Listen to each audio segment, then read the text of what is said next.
Selamat siang teman-teman dan selamat siang untuk Pak Danang selaku dosen mata kuliah psikologi belajar ini. Apa kabar semuanya? Semoga kita semua sehat dan selalu dalam lindungan Tuhan. Amin. Pada kesempatan ini, kami dari kelompok 5 akan menyampaikan materi tentang teori belajar dari sudut pandang teori perilaku Pavlov. Kami dari kelompok 5 beranggotakan Daniel Gaudensius Loy, Linda, Melania Lepir, Ananda Bagas Sentana, dan saya sendiri, Brigita Vina Pertiwi. Pada kesempatan ini, kami dari kelompok 5 akan menyampaikan tentang konsep teori belajar, riwayat hidup Pavlov, dan teori belajar menurut teori perilaku Pavlov. Tujuannya apa? Yaitu yang pertama kita bisa mengetahui konsep teori belajar, dan yang kedua mengetahui riwayat hidup dari Pavlov sendiri dan juga penelitian yang dilakukan oleh Pavlov. Dan yang terakhir, harapannya kita juga mengetahui konsep teori belajar dari sudut pandang teori perilaku Pavlov. Baik, pada kesempatan ini saya akan menjelaskan tentang konsep teori belajar. Apa itu konsep teori belajar? Teori adalah suatu pola yang disusun dan diarahkan kepada praktik dengan harapan praktik itu lebih baik karena didasarkan pada teori. Contohnya, dalam konteks perkuliahan kita sekarang ini, saat ini kita sedang menempuh mata kuliah psikologi belajar, di mana kita dapat mendapatkan informasi atau pengetahuan input tentang apa itu psikologi belajar.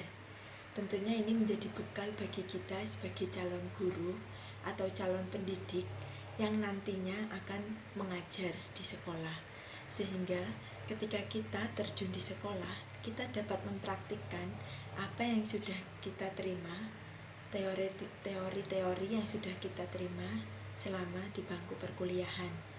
Namun dalam perjalanan bisa jadi apa yang kita alami real dalam kehidupan berbeda dengan teori. Mungkin tidak selalu semuanya itu bersifat ideal, tetapi kita juga harus berani melihat sesuai dengan realita yang ada. Kemudian belajar sendiri adalah perubahan tingkah laku atau watak seseorang yang bersifat tetap sebagai hasil dari pengalaman dan latihan, bukan karena proses pertumbuhan maupun kematangan. Belajar ini kita juga bisa memahaminya lebih mudah, yaitu sebuah proses atau latihan di mana kita dituntut untuk tentunya menghasilkan perubahan-perubahan dengan harapan perubahan ke arah yang lebih baik. Sehingga dapat disimpulkan bahwa teori belajar adalah gejala-gejala, prinsip, atau juga pola yang berkaitan dengan peristiwa belajar. Di dalam konsep teori belajar ini, ada 3 kategori yang perlu kita pahami, yaitu yang pertama, teori behavioristik, yang kedua, teori kognitif, dan yang terakhir, teori humanistik. Teori behavioristik.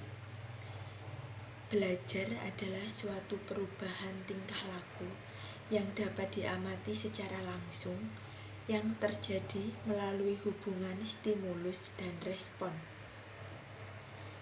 Apa itu stimulus dan respon?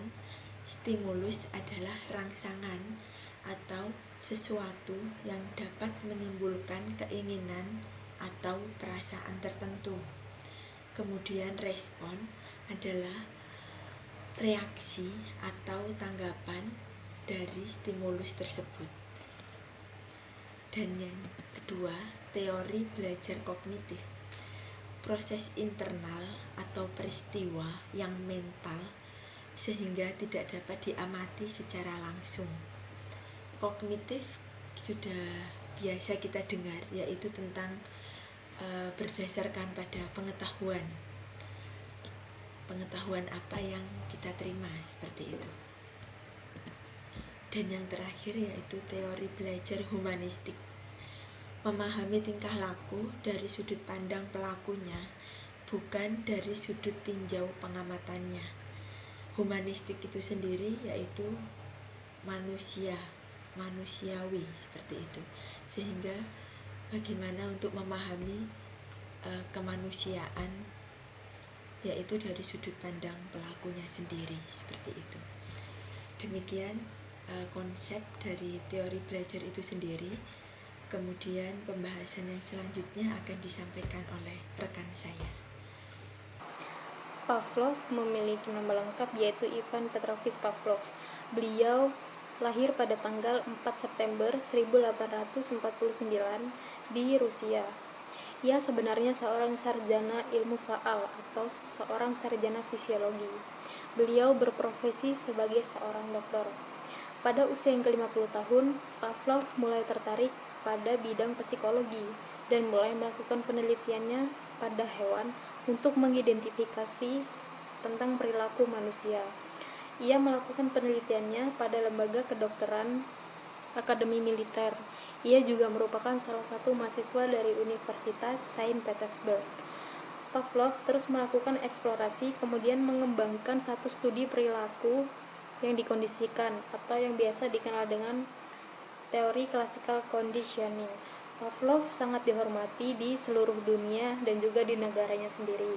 Pada tahun 1904, Pavlov mendapatkan penghargaan Nobel dalam fisiologi atau kedokteran dalam penelitiannya yang fenomenal itu. Beliau wafat pada tanggal 27 Februari 1936 di Uni Soviet. Saya akan melanjutkan materi tentang penelitian dan teori perilaku Pavlov. Teori behavioristik pandangan tentang belajar adalah perubahan pada tingkah laku sebagai akibat dari interaksi antara stimulus dan respon. Belajar adalah perubahan yang dialami oleh siswa dalam hal kemampuannya untuk bertingkah laku dengan cara yang baru sebagai hasil dari interaksi antara stimulus dan respon. Berikutnya, objek yang digunakan oleh Pavlov dalam eksperimennya yaitu anjing, makanan, dan bel. Dari ketiga objek tersebut memiliki keterkaitan antara satu dengan yang lainnya. Materi selanjutnya yaitu unsur penting yang menyebabkan terjadinya proses pengkondisian yang akan disampaikan oleh teman saya.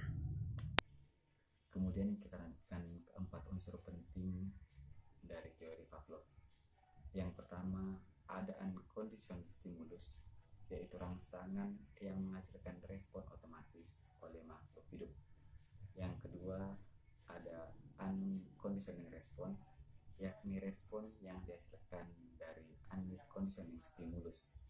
Yang ketiga, ada conditioning stimulus, yakni stimulus wajar yang tidak menghasilkan respon otomatis dari makhluk hidup.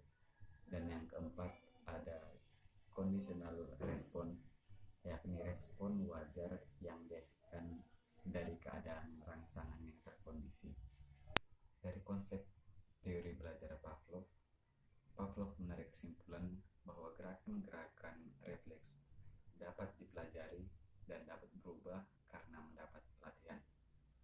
Dan dia membedakan dua macam refleks, yakni refleks wajar dan yang kedua yaitu refleks yang dipelajari. Ada dua hukum belajar menurut Pavlov. Yang pertama adalah law of response and conditioning, yakni hukum di mana dua stimulus diberikan secara bersamaan, di mana salah satu stimulusnya adalah stimulus utama yang akan meningkatkan respon dari makhluk hidup. Kemudian hukum yang kedua adalah law of respondent extension, di mana respon akan semakin menurun ketika stimulus utama yang biasa diberikan tidak diberikan pada saat tersebut. Kemudian pembahasan akan dilanjutkan oleh teman saya. Materi selanjutnya adalah 5 prinsip belajar menurut teori belajar Pavlov. Prinsip yang pertama, belajar adalah pembentukan kebiasaan, yaitu memunculkan perangsang atau stimulus yang lebih kuat dengan stimulus yang lebih lemah. Yang kedua, proses belajar terjadi apabila ada interaksi antara individu atau organisme dengan lingkungannya. Yang ketiga, belajar adalah membuat perubahan-perubahan pada organisme atau individu tersebut. Yang keempat, setiap perangsang akan menimbulkan aktivitas otak atau unconditional stimulus, biasa disebut US, dan CS atau conditional stimulus, yang akan menimbulkan aktivitas terhadap otak. Yang kelima, semua aktivitas susunan syaraf pusat diatur oleh eksitasi dan inhibisi. Pola ini akan mempengaruhi respon organisme tersebut terhadap lingkungannya. Simpulan dari presentasi kelompok 5 adalah bahwa classical conditioning atau pengkondisian klasik merupakan proses yang ditemukan oleh Pavlov hasil dari eksperimennya terhadap anjing. Dalam bidang pendidikan, teori pengkondisian klasik digunakan untuk mengembangkan sikap yang menguntungkan terhadap peserta didik dalam termotivasi dalam kegiatan belajarnya. Penerapan classical conditioning merupakan metode terapi dalam mengubah perilaku yang bersifat maladaptif terhadap lingkungan dan menjadi perilaku yang lebih adaptif terhadap lingkungannya. Sekian presentasi dari kelompok 5. Jika ada pertanyaan, mohon disertakan di kolom komentar. Terima kasih.